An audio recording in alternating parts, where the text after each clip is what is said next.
Faces of Carlsbad. And today, we're coming to you again from this beautiful building, the Carlsbad Foundation in, I think we're right on Canyon Street in Carlsbad, New Mexico. And we're sponsored by Intrepid Potash, and they're so nice they feel that we're doing something right.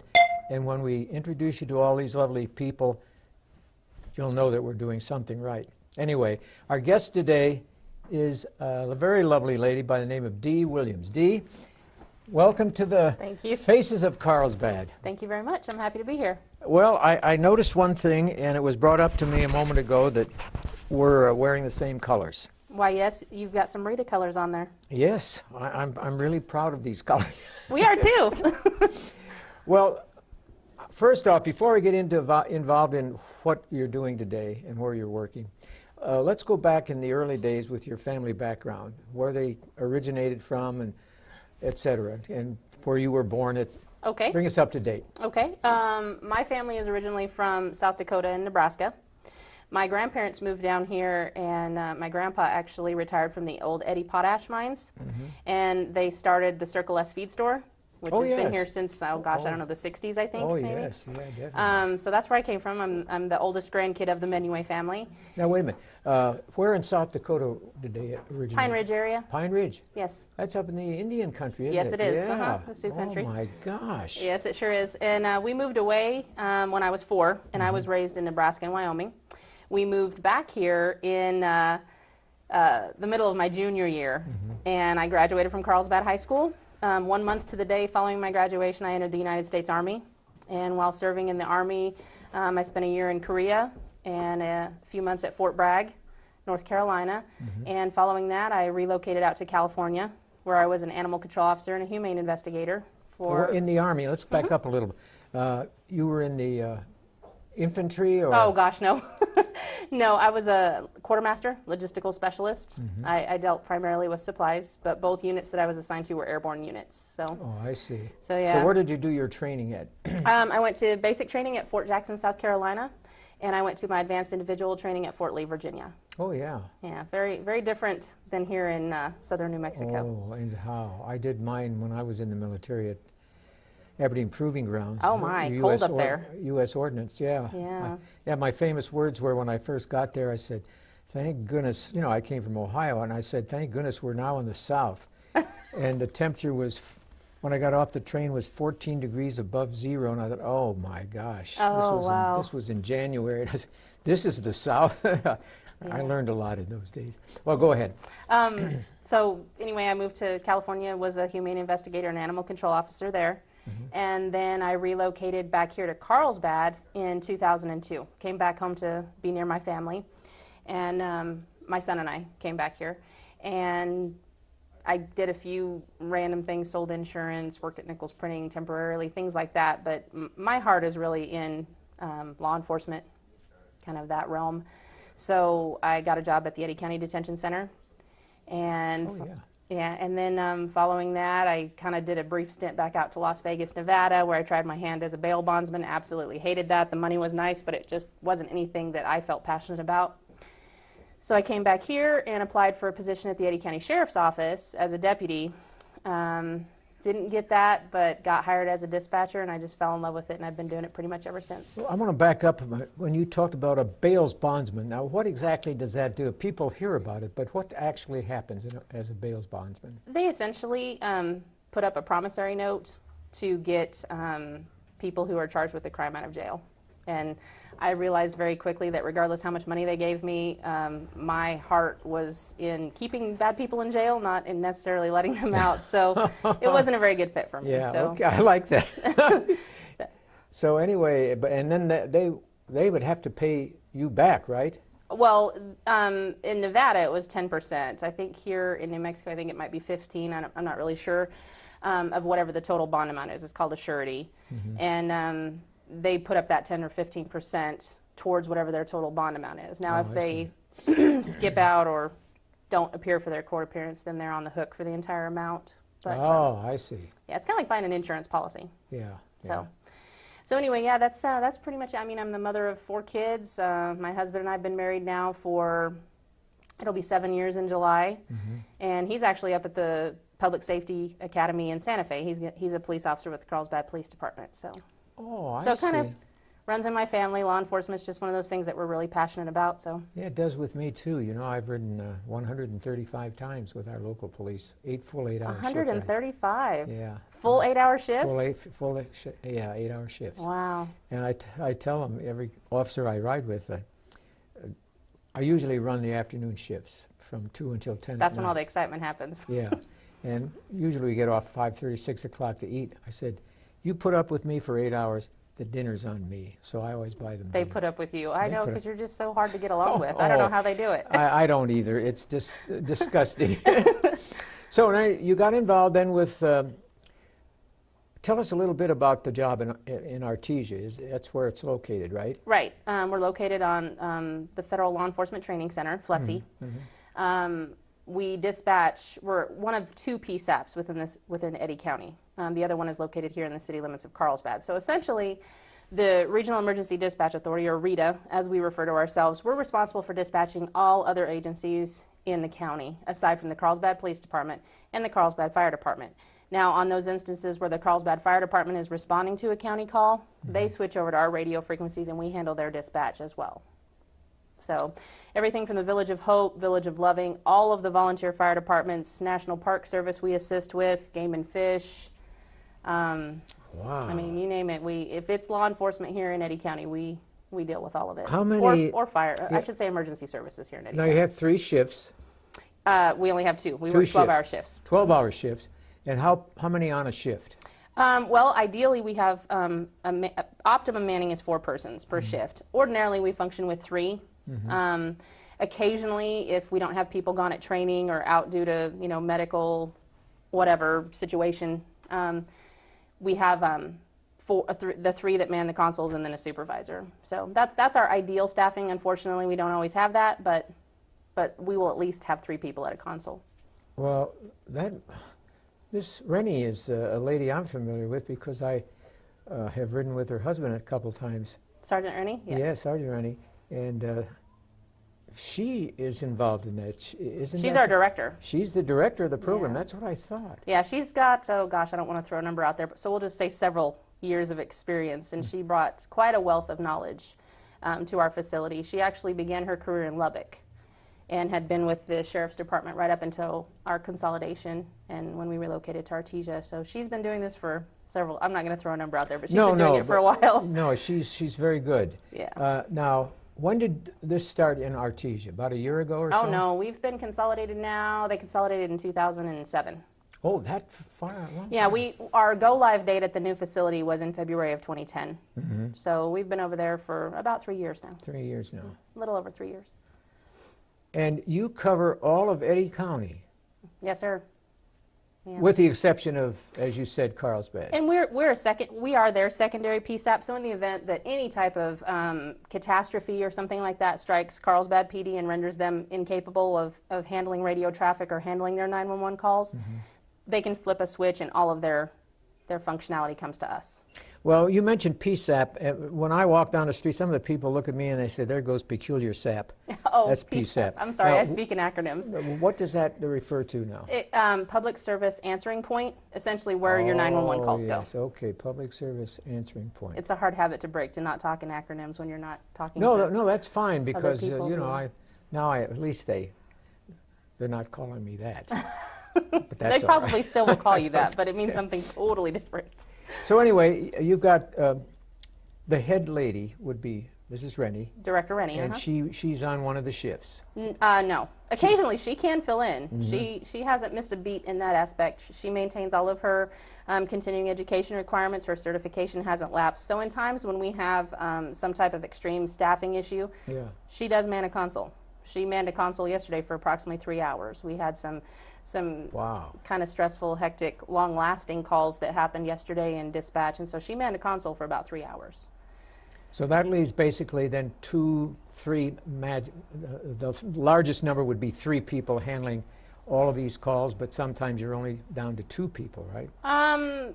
It has been a very long time since we have been so desperately staffed that we've only had 2 people on the floor. Ordinarily on a day shift, Director Rennie's in her office doing administrative type things. I'm there usually during the day, and then we have the 3 to 4 people on the floor. I So see. it's been a really long time since we've been down to a skeleton shift, and I hope we never see that again. It was very stressful, and it's a lot. People, I think there's a very big misconception amongst the general public as to what a 911 dispatcher does. I mean, we've been called everything from a glorified receptionist to, you know, a trained monkey with a headset. People, I really don't think that they have a good comprehension of everything that we do. It's not just answering phones, and it's not just talking to units out in the field. We deal with things called the National Crime Information Center, or NCIC. We enter warrants, we enter lost and stolen articles, we deal with missing persons, we deal with registered sex offenders. All of those entries that go into that database are the responsibility of dispatchers. So in addition to answering phones and dispatching units, we also have mountains and mountains of paperwork that we deal with daily. Oh my gosh. So a lot of times when we get new trainees that come in, they'll last for a couple of days, and you see them just sit back and kind of shake their heads, and they're like, oh my gosh, I had no idea this is what it was going to be like. It's not easy. Not easy at all. Some days are easier than others, but no, it is a very stressful job. I would definitely say it's a stressful job. There are so many things that you have to remember, so many different protocols and policies and procedures, and especially from a PSAP, or a public service answering point, and a consolidated one where you dispatch for so many different agencies. Different agencies have different policy and procedure on how they handle certain types of incidents. So in a matter of seconds, you have to be able to recall from memory or know exactly where to go to look to find that policy and procedure and react accordingly. So we do a lot of training at RETA, very extensive training. It never seems to end. So. Now you mentioned NCIC, that's National Crime Information Center. Crime Information Center. It's a nationwide database. Yeah, that's on television too, I understand, isn't it? They've got a couple programs like that on Yeah, there. you'll hear them mentioned on TV, and of course they don't make it. It's the Hollywood version of what we Well, do. the Hollywood of course, version so. where they get paid thousands of dollars. Right, you and they have to solve crimes in a matter of seconds, as opposed to weeks or days or months or. Yeah. And in this job, I'm sure you've had humorous times that have come up, but many times the situation is quite different, isn't it? You go from one extreme to the other, I would imagine. We do. We go from, that we've had all kinds of calls. We've had people call because I had a guy call 911 once because he wanted to change his religion. And when I asked him... Wait a minute. He wanted to change his religion? He wanted to change his religion. And I said to him, sir, do you understand that you've dialed 911? He said, well, yes, I understand I called 911. I said, well, how can I help you change your religion? He said, you can tell me what religion allows people to smoke pot and not go to jail. And to him, that was a dire emergency at that time. He was convinced that I could help him, convinced that I knew what the answer was, and needed it immediately. And then in the next breath, literally within, and I remember that distinctly because the next call that came in was one of the worst calls I've probably ever handled. And it was a family that had been involved in a motor vehicle accident on US 82, which is the Lovington Highway. Yeah. And there were several of them in the vehicle. I believe it was a family of 4 or 5. I know we transported 4, so I want to say there were 4 of them, and 3 of them didn't make it. So I remember reading about that. You literally go from a situation where you ask yourself, is he kidding me right now? Is this a practical joke of some sort? To just complete and utter devastation, and just to a certain extent a feeling of helplessness, because there's only so much you can do when you're on the other end of the phone. So it's very, it can be emotionally trying. I can imagine so. Now, sometimes when you get overwhelmed up there, will Carlsbad, for example, step in and help out, or are they not allowed to do that? No, they are allowed to do that. Our systems are programmed in such a way that we have the ability to pick up their radio traffic, and they have the ability to monitor our frequency and pick up our traffic as well. Mm-hmm. We have done so in the past where there have been, catastrophic incidents. For instance, I guess it was last week or the week before last when we had the big fire here south of town. Yeah, I remember that. K Street, I think it was. Mm-hmm. We extended the invitation to Carlsbad to take all of the law enforcement traffic for them so that they could focus simply, primarily on the fire, because there was multiple resources that got called in. It was a long-going fire, mm-hmm. and they were, at any given time, I think they only function with 2 dispatchers in their facility at a time, so it can be overwhelming for them. So we extend that offer pretty regularly. just as we do with any other agency. For instance, we are actually, and a lot of people don't know this, we're actually the backup answering point for Hobbs. And I don't know if you all remember, oh gosh, it's been a couple of months ago now, I guess. Well, actually, no, it's been longer than that. Maybe this last fall, they had some fiber lines that got cut on 2 different occasions. Well, there was no warning when it happened. There wasn't any pre-planning for it, but all of a sudden, all of the 911 calls for Lee County and parts of West Texas began coming into our facility. Oh, for crying out loud. As soon as they cut the fiber line, it was just a ridiculous influx of 911 calls. All of the lines lit up, and we all just kind of hesitated for a second and looked at each other and thought, okay, this is something really bad. And then come to find out it wasn't even in our jurisdiction. We were dispatching and making phone calls to Lee County in West Texas, trying to get emergency responders to the sites of accidents and health-related issues and things like that there. Well, did they ever find out who pulled that stunt? Well, I think it was during some kind of construction. Oh, I think so there it was wasn't deliberate. Oh, no, it wasn't deliberate. It was completely accidental, but it happened on 2 different occasions. And with no warning, it kind of... Oh, my gosh. Yeah, so we have to be ready at a moment's notice because you just never know what's going to happen. Well, talking about you now for a moment, what do you do in your spare time? Do you have any spare time? I didn't know there was... No, I'm kidding. Yes, I do have some spare time. I like to cook. I like to try new recipes and cook. I read a lot. What do you read, for example? What do you favor in reading? There's a couple of different authors. One of them is Jodi Picoult, Wally Lamb, Dean Koontz. Oh, Dean Koontz? I read a lot of him. He's very good. I remember he's one of the probably most read Americans in the book business. Oh, I'm sure, yeah. Among the top 5, I would imagine. Yeah, I read a lot of his books. My husband and I, we work usually opposite shifts. Unfortunately, we don't get a lot of time together, but with the 4 kids, we have, seems like always something going on. And our time is very short that we have together with him being gone at the academy. So it's usually just the kids and I. So yeah. Between homework and school activities and things like that, it gets limited. Time gets really limited. Do you remember your husband's name? I think it starts with a D. David. David. That's it. That's it. It's We've David. got it. Yeah, my husband's name is David. Officer Williams. Officer Williams, that's right. Okay. Yeah. So how many more weeks does he have before he's...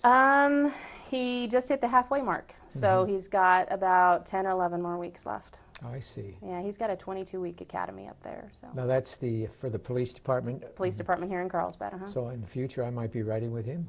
That would be wonderful. Yeah, he gets a free meal. Well, I'll be sure and let him know. Yeah, absolutely. So Well, we can talk about, I can tell him, say, David, interviewed your wife, very lovely lady. and he'll tell you that you're full of it. No. He'll say, you've never met my wife. I don't think so. No, but it's amazing. Now, you say you have approximately 8 or 9 people that are working the 2 shifts up there right now. Yes, 12-hour shifts. So, yeah, 3 to 4 people depending upon which shift they're on. And I was watching some trainees in the Coast Guard, and it reminded me, your training period is almost like theirs, only yours is mental more than physical. Theirs is physical. And of the 12 or 14 that entered, only 2 completed the course properly and were made officers in the Coast Guard.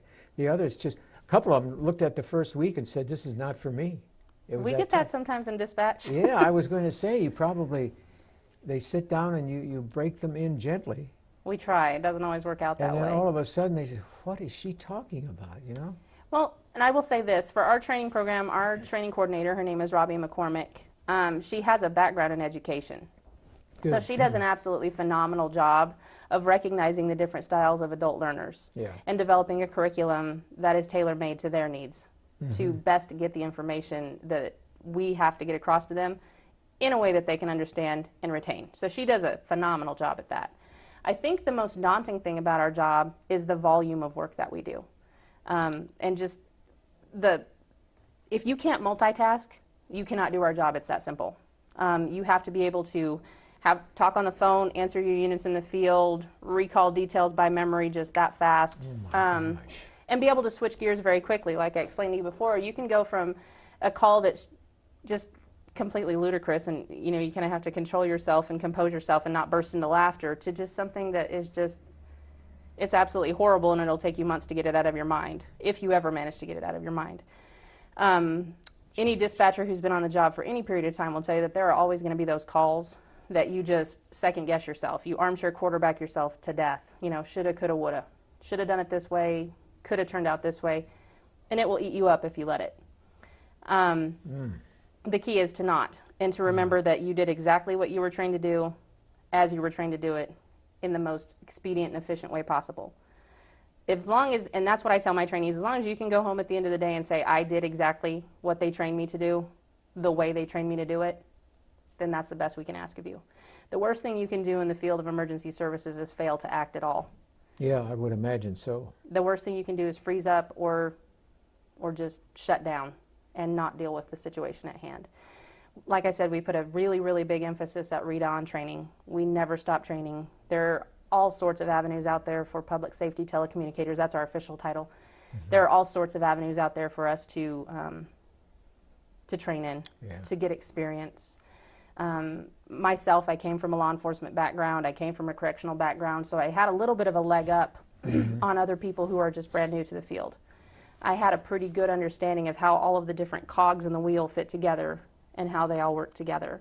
So at RETA, one of the things that we emphasize is we send our employees to do ride-alongs. We send them to tour facilities. We send them to go ride for 8 hours on a fire truck or go ride for 8 hours in a patrol car, because it's a completely different outlook when you see it from the officers and the firefighters and the paramedics. Oh, yes. When you see what they're dealing with, what their side of the radio looks like, it opens your eyes completely. Yes, indeed. So that's something that we emphasize heavily. I remember when I first started riding with the police, after going through the course, an 11-week course. Oh, so you did the Citizen Academy? Yes, and Officer Lowe, who retired. Kelly Lowe, When I entered the 3rd class, he said, Mr. Scholl has taken this class twice before, but he failed both times. And I'm sitting there, okay, Kelly. All right, Kelly. But anyway, Have you really taken it 3 times? Yes, I have. And the thing is, I thought I knew a lot about life. I mean, it was old. Here an old buzzard driving with these young officers. Boy, was that an eye-opener, Dee. I was stunned when I saw what they went through, what they had to do, what hit them from a side that they never expected it was going to be nailed on. You know what I mean? And people don't realize. No, they don't. You could talk to all your friends. They have no idea what you go through in a day. Not one bit. No. And you can still smile. That's the amazing thing. What's not to smile about? Well, Guy Lutman puts up with me for a couple hours a day, and he can't smile anymore. He just looks at the ceiling and asks, why? Why me? Yeah, it's true. I doubt he thinks that. So anyway, you have 4 children, you said. I do. 2 boys, 2 girls? I have 2 boys and 2 girls. My 2 boys have just hit teenage status. Oh, I'm sorry. So you'll notice the gray hair that's, that's sprouting daily. Oh. It happened so fast. It just snuck up on me out of nowhere. I'm not really sure what happened, but. What are they interested in mostly? Sports? My 13-year-old, he eats, sleeps, and breathes basketball. He's so talented for his age. He actually lives in Las Vegas, Nevada. Yeah. And he's just very, very talented for his age. I expect great things. I expect great things out of all my children, but he's got the athletic gene. So he's going to be the one that pays for Mom's new house. Okay, that's good. I like that. And puts me in a nice nursing home, I'm sure is how that's going to turn out. Okay, But my other son, he's the exact polar opposite. He's very introverted and quiet, and he kind of keeps to himself. He likes to read? He does. Yeah. Reads, video games. He does Boy Scouts. Boy Scouts. Yeah. That's nice, though. Yeah. And the girls, what about the girls? Oh, my girls. They're a handful. They're both very extroverted. We refer to them as Daddy's little princesses. They're into the getting the hair done and playing with the doll houses and Girl Scouts and dance, and yeah, they are not shy little wallflowers, unfortunately. They are just in the mix. And no, my daughters weren't either.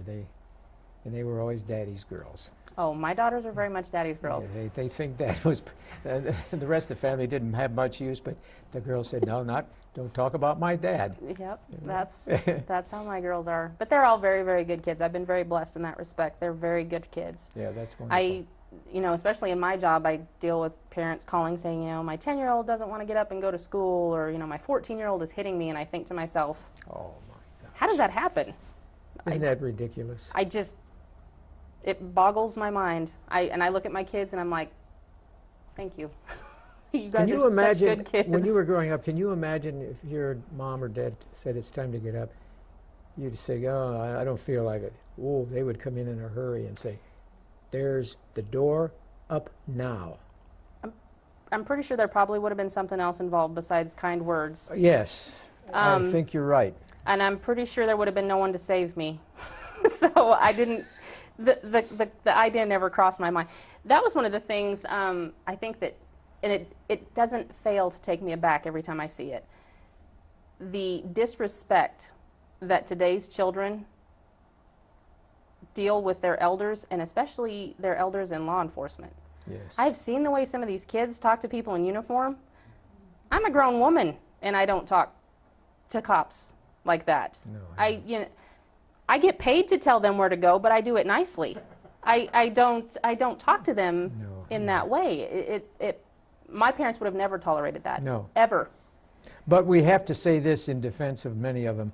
We have a lot of nice teenagers out there that obey the rules and listen to the police. Yeah, I shouldn't have said that. I No, don't want to. but the ones you're talking about, I'll never forget the time I was riding with one of our officers, and he pulled in one of our ex-students, one of mine, and this kid was really angry, and he was furious, and he saw me, and he said, oh, Mr. Sewell, I'm sorry. I didn't mean to act that way. And I said, no, that's all right. Get your act together and straighten up so you don't end up in here again. And he said, don't worry, I think I've learned my lesson. But he was so embarrassed that I saw him. But he wasn't like that when he was in my class. But I think most of them learn a good lesson and will straighten up. Then you run across some that, in your business, will they ever learn? Well, it's startling when you read the headlines every day. We had yesterday a 12-year-old boy, stole a car and led officers on a pursuit. Yes. 12 years old. Isn't that embarrassing? I think it speaks volumes about where we're headed as a country, but that's a conversation for another time. But it's terrifying to me. And every day that we talk about this at work, the number of active shooters that we have, school-involved shootings, every day you send your kids off to school. Myself as a dispatcher, and everybody at work teases me, they say I'm paranoid. I don't think there is such a thing as paranoid. I think you're either prepared or you're not. Yeah.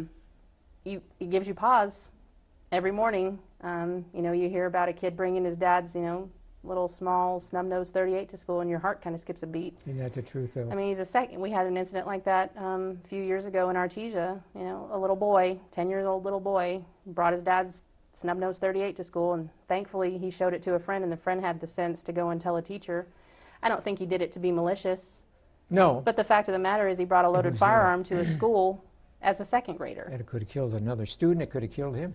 By accident, Yeah. sheer accident. So it gives you cause for pause. We've got about 30 seconds. Do you have one last intelligent thing to tell our audience? You've said many intelligent things, but the top thing that they should remember. Whenever you call 911, know what your address is. If you don't know the address, at least be able to give the dispatcher an idea of where you are and what's going on. Try and remain as calm